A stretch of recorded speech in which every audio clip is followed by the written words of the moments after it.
கர்ப்பப்பை, அது ஒரு பை. அந்த பைக்குள்ள ஒரு ஜவ்வு வளரும் உள்ள.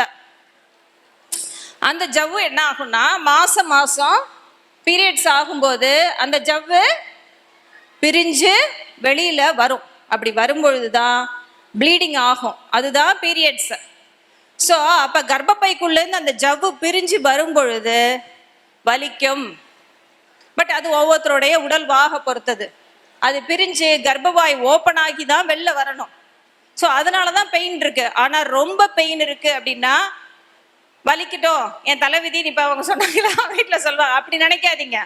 ஒரு தடவை போய் செக் பண்ணிக்கோங்க, பாருங்க ஏதாச்சும் கட்டி இருக்கா, எப்படி இருக்குது கர்ப்பப்பை, நல்லா இருக்குதா, ஓகே டாக்டர் ஸ்கேன் பார்த்துட்டு எல்லாம் நல்லா இருக்குன்னு சொல்லிட்டாங்கன்னா அப்புறம் ரொம்ப வலி இருக்கு, என்னால் ஸ்கூலுக்கு போக முடியல, என்னால் காலேஜுக்கு போக முடியல, என்னால் வேலைக்கு போக முடியல, அப்படி யாராவது இருக்கீங்களா?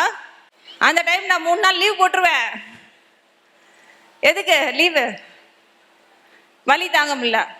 ஸோ லைட்டாக பெயின் கில்லர்ஸ் எடுத்துக்கலாம், லேசான வலி மாத்திரைகள் எடுத்துக்கலாம். பெரிய சைடு எஃபெக்ட் ஒன்றும் கிடையாது.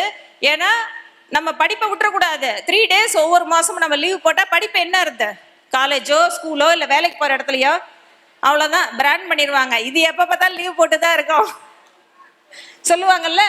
அதனால லைட் பெயின் கில்லர்ஸ் எடுத்துக்கலாம். வலி மாத்திரைகள், லேசான வலி மாத்திரைகள் இருக்கு. ஒரு தடவை போய் செக் பண்ணி ஸ்கேனில் பார்த்துட்டு எல்லாமே நல்லா இருக்கு அப்படின்னா லேசான வலி மாத்திரைகள் கட்டாயமாக எடுத்துட்டு லீவ் போடாதீங்க, போயிடுங்க ஸ்கூலுக்கோ காலேஜுக்கோ.